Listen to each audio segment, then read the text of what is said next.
നമസ്കാരം.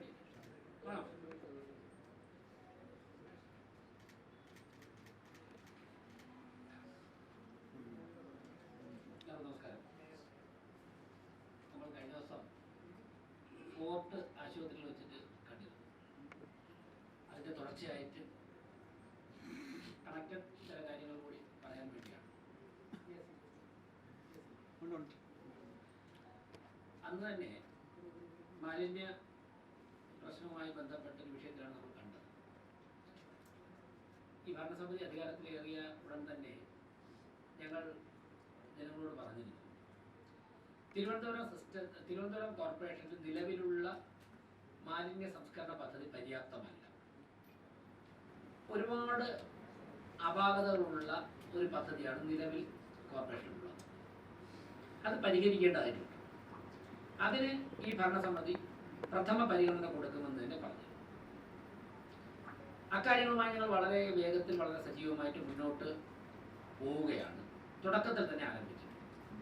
അത് വലിയൊരു പ്രോസസ് ആയതുകൊണ്ട് സ്വാഭാവികമായിട്ടും ഭരണപരമായിട്ടുള്ള കുറച്ച് സാഹചര്യങ്ങൾ തരണം ചെയ്യേണ്ടതായിരുന്നു, നിയമപരമായി. അതുവരെ നമുക്ക് നിലവിലുള്ള സിസ്റ്റം തുടരുക എന്നുള്ളത് മാത്രമേ മാർഗമുള്ളൂ. അപ്പോൾ നിലവിലുള്ള സിസ്റ്റം പരമാവധി പെർഫെക്റ്റ് ആയിട്ട് കൊണ്ടുപോകാനുള്ള പരിശ്രമം ഞങ്ങൾ തുടക്കം മുതൽ നടക്കുകയായിരുന്നു. അപ്പോഴാണ് ഈ ഭരണസമിതിയുടെ 6 മാസം പൂർത്തിയായത്. ഭരണസമിതി 6 മാസം പൂർത്തിയാവുന്ന സമയത്ത് കാതലായ ആരോപണങ്ങളും തന്നെ അടിസ്ഥാനമുള്ള ഒരു ആരോപണം പോലും ഭരണസമിതിക്കെതിരെ ഉന്നയിക്കാൻ വേണ്ടി മുഖ്യ പ്രതിപക്ഷമായ CPM ഉൾപ്പെടെ സാധിച്ചില്ല. പല കാര്യങ്ങളും പറയുന്നുണ്ട്, പക്ഷെ കാതലായ ഒരു കാര്യവും ഉന്നയിക്കുവാൻ, ജനങ്ങൾ കൂടി ബോധ്യപ്പെടുന്ന തരത്തിൽ ഉന്നയിക്കുവാൻ വേണ്ടി സാധിച്ചില്ല. അത്രത്തോളം കഠിനാധ്വാനം ചെയ്യുകയും അത്രത്തോളം സൂക്ഷ്മതയോടെ, ഭരണത്തിൽ ആദ്യമാണെങ്കിലും സൂക്ഷ്മതയോടെയാണ് ഈ ഭരണസമിതി മുന്നോട്ട് പോകുന്നത്. അതോടൊപ്പം തന്നെ മുഴുവൻ കൗൺസിലർമാരെയും വികസന കാര്യങ്ങളിൽ ഒരുപോലെ തന്നെ ആശയപരമായ വിയോജിപ്പ് നിലനിൽക്കുമ്പോൾ തന്നെ കോർപ്പറേഷന്റെ വളരെ സുതാര്യമായുള്ള സുഗമമായുള്ള ഫംഗ്ഷനിങ്ങിൽ ഒരുമിച്ച് ചേർത്തുകൊണ്ട് തന്നെയാണ് ഈ ഭരണസമിതി തുടക്കത്തിൽ പറഞ്ഞതുപോലെ മുന്നോട്ട് പോകുന്നത്. ദൗർഭാഗ്യകരമായ കാര്യം, 6 മാസം പിന്നിടുമ്പോഴും കോർപ്പറേഷൻ ഭരണസമിതിക്കെതിരെ കാതലായ വിമർശനങ്ങളൊന്നും ഉന്നയിക്കാൻ സാധിക്കാത്തതുകൊണ്ട് മുഖ്യ പ്രതിപക്ഷമായിട്ടുള്ള പതിറ്റാണ്ടുകളോളം കോർപ്പറേഷന്റെ ഭരണത്തിന് നേതൃത്വം കൊടുത്തിട്ടുള്ള, സംസ്ഥാന ഭരണത്തിന് നേതൃത്വം കൊടുത്തിട്ടുള്ള മാർക്സിസ്റ്റ് പാർട്ടി തന്നെ മാലിന്യ പ്രശ്നത്തിൽ തെറ്റായ നടപടികൾ സ്വീകരിച്ചുകൊണ്ട് തിരുവനന്തപുരത്ത് രംഗത്ത് വരുന്നുണ്ട്. ഞാൻ മേയറായതിനു ശേഷം നേരിട്ട് ഈ കാര്യം പറയുന്നത് ആദ്യമാണ്.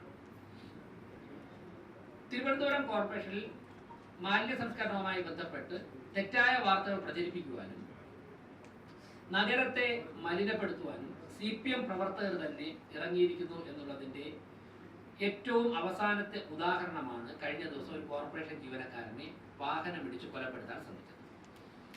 സുരേഷ് ഉൾപ്പെടെയുള്ള വാഹന ആക്രമണത്തിൽ പരിക്കേറ്റ സുരേഷ് ഉൾപ്പെടെയുള്ള ജീവനക്കാർ വളരെ ശക്തമായിട്ടുള്ള സ്ക്വാഡ് പ്രവർത്തനങ്ങളിലായിരുന്നു. അപ്പോഴാണ് ആമേഴഞ്ചാൻ തോട്ടിൽ ഒരു ഓട്ടോറിക്ഷയിൽ മാലിന്യം കൊണ്ട് എറിഞ്ഞു എന്ന് വിവരം അവർക്ക് ലഭിക്കുന്നത്. അവരവിടെ പോയി അത് ബോധ്യപ്പെട്ടു. അതിനുശേഷം ഇവർക്കറിയാം ഈ മാഫിയകൾ ഏതൊക്കെ സ്ഥലത്താണ് യാത്ര ചെയ്യുന്നത്. ഉടൻ തന്നെ ഇവർ കാത്തിരിക്കുകയും സുരേഷ് ഉൾപ്പെടെയുള്ള ജീവനക്കാർ അടുത്ത് ഇവർ മാലിന്യം ശേഖരിക്കാൻ സാധ്യതയുള്ള സ്ഥലങ്ങൾ വരികയും ചെയ്തപ്പോൾ ഇവർ ഒരു അൺഓതറൈസ്ഡ് ഏജൻസിയാണ്. നിയമവിരുദ്ധമായിട്ട് മാലിന്യം ശേഖരിച്ച് പണം വാങ്ങിയതിന് ശേഷം തോന്നുന്നത് വലിച്ചെറിയുന്ന ഏജൻസിയാണ്. ഇവർ പിന്തുടർന്ന് വന്നപ്പോഴാണ് SP ഫോർട്ട് ആശുപത്രിക്ക് നേരെ എതിരെയുള്ള ഗണേഷ് ടീ സ്റ്റാളിൽ നിന്നും ഈ അനധികൃത ഏജൻസി മാലിന്യം എടുക്കുന്നതായിട്ട് കണ്ടെത്തി. സുരേഷ് ഉൾപ്പെടെയുള്ളവർ അവർ മാലിന്യം കയറ്റി ഓട്ടോറിക്ഷയിൽ പോകാൻ പോയപ്പോഴേക്കും ആ ഓട്ടോറിക്ഷ തടഞ്ഞു നിർത്തി. അപ്പോഴാണ് സുരേഷിനെ ഇടിച്ചു കൊലപ്പെടുത്താൻ വേണ്ടി പരിശ്രമിക്കുകയും ആ ഓട്ടോ കടന്നു പോവുകയും ചെയ്തത്. അതിലുണ്ടായിരുന്ന പ്രതികളെ സുരേഷ് ഉൾപ്പെടെയുള്ളവർ തിരിച്ചറിഞ്ഞ് പോലീസ് മൊഴിയെടുക്കാൻ വന്നപ്പോഴേക്കും അവരുടെ പേരുൾപ്പെടെ പറഞ്ഞു. ഒരു പ്രതി അന്ന് തന്നെ പിടികിട്ടി. ഞാൻ ഉൾപ്പെടെ, മേയർ ഉൾപ്പെടെ അവിടെ സന്ദർശിക്കുകയും നിങ്ങൾ മാധ്യമങ്ങളൊക്കെ വന്നിരുന്നു, നിങ്ങളൊക്കെ വാർത്ത കൊടുത്തു, പോലീസുമായിട്ട് സംസാരിച്ചു. ഹെൽത്ത് സ്റ്റാൻഡിംഗ് കമ്മിറ്റി ചെയർമാനും ഹെൽത്ത് ഓഫീസറും നേരിട്ട് പോയി തിരുവനന്തപുരം സിറ്റി പോലീസ് കമ്മീഷണർ കണ്ടിരുന്നു. HOയുടെ പക്കലുള്ള വിവരങ്ങളൊക്കെ തന്നെ റിപ്പോർട്ടായിട്ട് സിറ്റി പോലീസ് കമ്മീഷണർക്ക് സമർപ്പിച്ചു. അതിന്റെ അടിസ്ഥാനത്തിൽ പോലീസ് വളരെ സജീവമായ ഇടപെടലും അന്വേഷണവും നടത്തിയപ്പോൾ ഇതിന് നേതൃത്വം കൊടുക്കുന്നത് CPM പ്രവർത്തകനായിട്ടുള്ള ഷമീർ ആണ് എന്നുള്ള വസ്തുത ബോധ്യപ്പെട്ടു. പോലീസിന്റെ അന്വേഷണം ശക്തമായതോടെ ഷമീർ തമിഴ്നാട്ടിലേക്ക് കടന്നു. ഇന്നലെ വൈകുന്നേരം കേരള തമിഴ്നാട് അതിർത്തി ഗ്രാമത്തിൽ വെച്ച് ഷമീറിനെ പോലീസ് അറസ്റ്റ് ചെയ്തു. ഇപ്പോൾ ഷമീർ പോലീസ് കസ്റ്റഡിയിലാണ്. ആ ഷമീറിന്റെ ഫോട്ടോ ഒന്ന് കാണിച്ച്. ഷമീർ തിരുവനന്തപുരം ചാലയിലുള്ള CPM പ്രവർത്തകനാണ്. ഷമീറിന്റെ വേറൊരു പേരുണ്ട്, അത് നിങ്ങൾ അന്വേഷിച്ചാൽ മനസ്സിലാവും.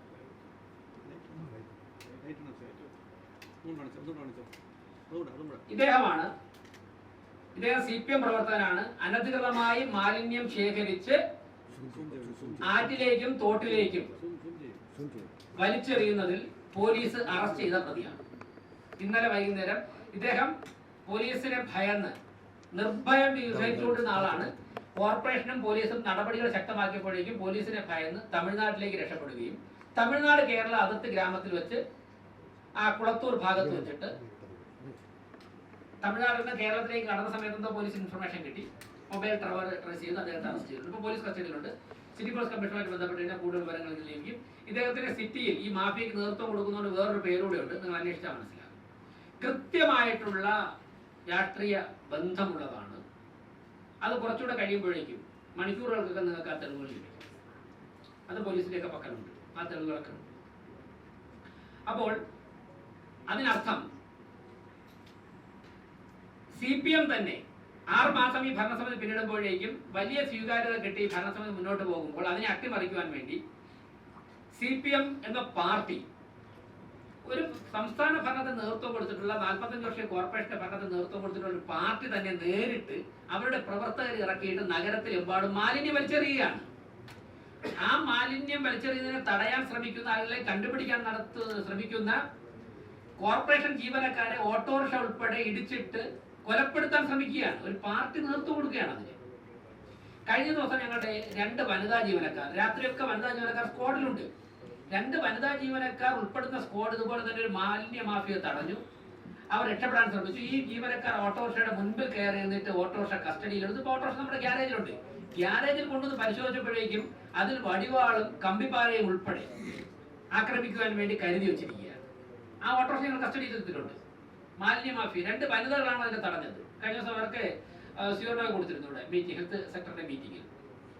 മറ്റൊരു വാഹനത്തിന് ഞങ്ങൾ കസ്റ്റഡിയിലെടുത്തു കടകംപള്ളി വാർഡിൽ നിന്ന്. ആക്കുളം പ്രദേശത്ത്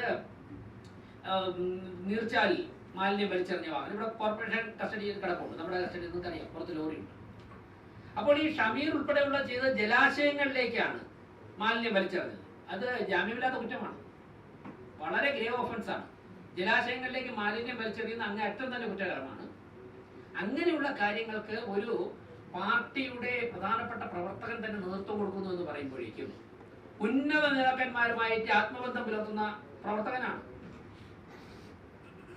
ഈ വിവരം ഞങ്ങളുടെ അന്ന് തന്നെയാണ്. ഞാൻ ഫോർട്ട് ഹോസ്പിറ്റൽ വരുമ്പോൾ തന്നെ ഇന്നാരാണ് അതിന് നേതൃത്വം കൊടുത്തത്, ഈ പേരുകാരനാണ് നേതൃത്വം കൊടുത്തത് എന്നുള്ള വിവരം ഞങ്ങളുടെ ഉണ്ട്. പക്ഷേ അത് പോലീസ് അന്വേഷിക്കണം. പോലീസ് അന്വേഷിച്ച് പോലീസിന് ബോധ്യപ്പെട്ട് നിയമ സംവിധാനത്തിലൂടെ അറസ്റ്റ് ചെയ്തതിനു ശേഷം മാത്രമേ ആ വിവരങ്ങൾ നിങ്ങൾ പുറത്തു പറയൂ എന്നുള്ളതാണ് അന്ന് നിങ്ങളോട് പറയാത്തത്. പക്ഷേ അന്ന് നിങ്ങളോട് പറഞ്ഞിരുന്നു ചില വിവരങ്ങൾ കൂടി പുറത്തു വരും, രാഷ്ട്രീയ ബന്ധങ്ങൾ പുറത്തു വരും. അപ്പോൾ അതിൽ നിന്നും പിന്മാറും. ഭരണം നഷ്ടപ്പെട്ടു എന്ന് കരുതിയിട്ട് ഒരു ഭരണസമിതിയോടുള്ള ഭരണപരമായുള്ള അല്ലെങ്കിൽ ആശയപരമായിട്ടുള്ള അല്ലെങ്കിൽ അധികാരം നഷ്ടപ്പെട്ടതിലുള്ള ഒരു വ്യാകുലത കൊണ്ട് ഒരു നഗരത്തെ മുഴുവനും മലിനപ്പെടുത്തുവാനും രോഗം പടർന്ന് പിടിക്കുവാനും ഇടയാവുന്ന കാര്യങ്ങൾ ചെയ്തതിൽ നിന്നും CPM പിന്മാറണം, CPM നേതാക്കന്മാർ പിന്മാറണം.